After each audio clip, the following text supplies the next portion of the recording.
ईश्वरीय मर्यादाओं पर चलकर सच्चा ब्राह्मण बन रुद्र ज्ञान यज्ञ की संभाल करने की, व्यक्त से अव्यक्त बनने का पुरुषार्थ करने की आज की मुरली से सुख के सागर परमपिता परमात्मा की हम आत्माओं के लिए शिक्षाएं।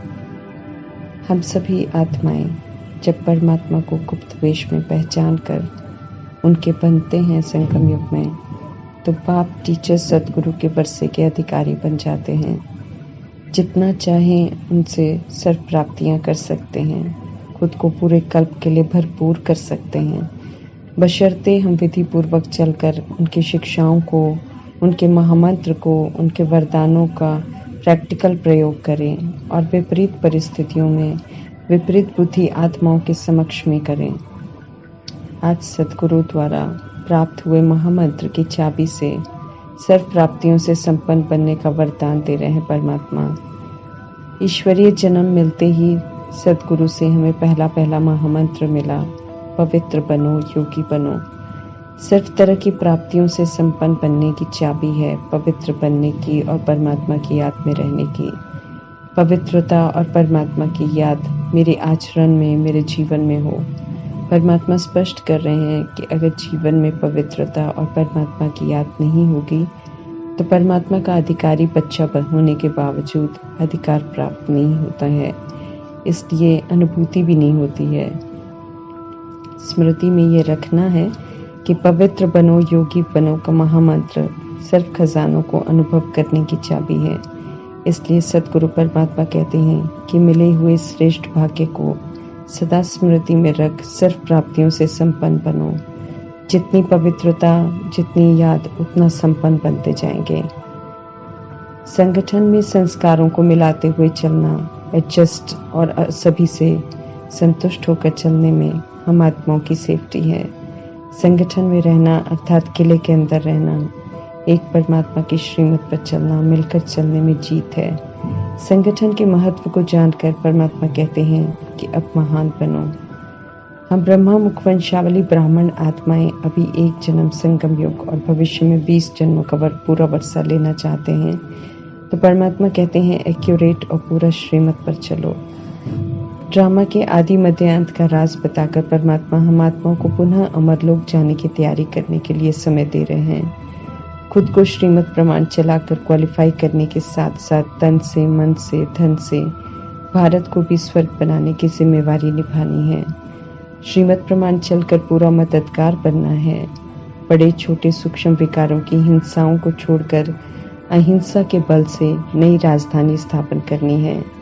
यादव कौरव जिस्मानी हिंसा से विनाश के लिए तैयारी करते हैं, परमात्मा अहिंसा की ताकत से स्थापना का कार्य करते हैं।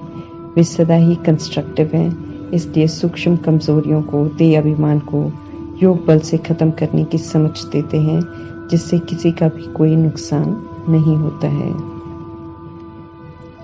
परमात्मा माता पिता हैं। बच्चे जब दुखी हो जाते हैं तब दुखधाम में आकर नई दुनिया की रचना रचते हैं।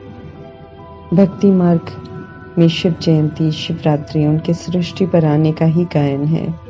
परमात्मा सतो प्रधान सुख का वर्षा देते हैं। कोई भी चीज की कमी उस वर्षे में नहीं होती है। सूक्ष्म वतन की रचना सबसे पहले करते हैं परमात्मा। उसमें ब्रह्मापुरी, विष्णुपुरी, शंकरपुरी होती है। शूद्र से ब्राह्मण बनाकर अर्थात दादा लेखराज से ब्रह्मा नाम देकर अडॉप्ट करते हैं। 5 तत्वों के शरीर में दिखाई देते हैं, इसलिए व्यक्त ब्रह्मा कहते हैं। उन्हीं संगम युग में लक्ष्य मिलता है अव्यक्त ब्रह्मा बनने का, सत्यु की सृष्टि की रचना रचने के निमित्त बनने का, विष्णु के अलंकारों को धारण कर संपूर्ण देवता बनने का, बाप समान निराकारी, निर्विकारी, निरहंकारी स्थिति बनाने का अर्थात शंकर बनने का लक्ष्य मिलता है। ब्रह्मा मुख कमल कहलाता है क्योंकि परमात्मा ब्रह्मा मुख के द्वारा ब्राह्मण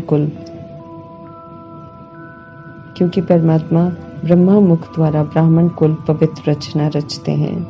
व्यक्त ब्रह्मा परमात्मा की श्रीमत प्रमाण एक्यूरेट चलकर अव्यक्त ब्रह्मा अर्थात फरिश्ता बनते हैं। फरिश्ता बनकर भी बेहद की सेवा पर अंत तक रहते हैं। हम आत्माओं को भी प्रैक्टिकल में खुद बनकर सिखाते हैं कि कैसे व्यक्त से हमें अव्यक्त बनना है। ब्राह्मण जो पवित्रता की प्रतिज्ञा कर पवित्र रहते हैं, ईश्वरीय मर्यादाओं पर चलते हैं, वे रुद्र ज्ञान यज्ञ की संभाल करते हैं। आत्माएं जब शूद्र वर्ण की हो जाती हैं, तब परमात्मा उन्हें ब्राह्मण वर्ण में लाते हैं। अलग से कोई रचना नहीं रचते हैं।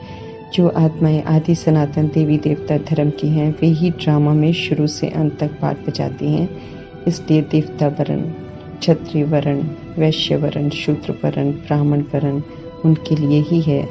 जो धर्म द्वापर युग से आते हैं, वे सभी वर्णों से नहीं गुजरते हैं। ब्राह्मण वर्ण 100 वर्ष के संगम युग में होता है। शुरू में आने वाली आत्माओं के ब्राह्मण वर्ण में 1.5 जन्म हो सकते हैं। ज्ञान के संस्कार लेकर जो शरीर छोड़ते हैं, वे दोबारा जन्म लेकर ब्राह्मण वर्ण में आ सकते हैं। अपवित्रता दुख का कारण है, इसलिए परमात्मा कहते हैं कि स्वर्ग का मालिक बनना है तो पवित्र बनो। परमात्मा स्वर्ग रचते हैं, हम सब हकदार हैं, लेकिन यह निर्भर करता है हम पर कि हम कितना सच्ची गीता सुनकर खुद को परिवर्तन करते हैं। परमात्मा से प्रीत बुद्धि आत्माएं, उनकी आज्ञाओं पर चलने वाली आत्माएं पांडव कहलाते हैं। पांडवों के सहायक निराकार परमात्मा है। श्रीमत पर चलने वालों को सुख घनेरे मिलते हैं। सूर्यवंशी घराने में आने वाले परमात्मा से राजयोग सीखकर सूर्यवंशी और चंद्रवंशी राज्य का वर्षा लेते हैं। परमात्मा का हम आत्माओं से फरमान है कि पवित्र रहने की प्रतिज्ञा आप करो, अमृत पियो और विकारों का विष बिल्कुल छोड़ दो, क्योंकि वे पवित्र दुनिया की स्थापना कर रहे हैं।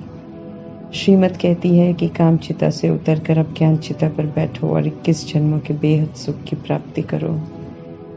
परमात्मा को जाने बिना सद्गति हो नहीं सकती, इसलिए साधुओं का उद्धार भी परमात्मा ही करते हैं।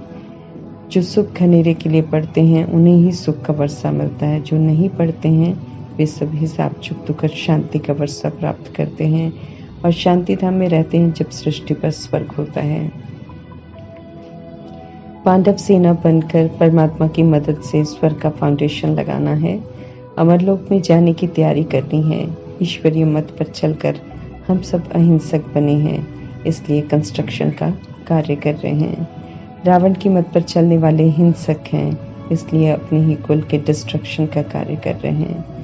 ड्रामा का सारा राज स्पष्ट करते हुए परमात्मा हम आत्माओं को पुनः समझा रहे हैं कि 84 जन्मों का ड्रामा अब पूरा हो गया है, इसलिए मुझे याद करो और देही अभिमानी बनो। ओम शांति।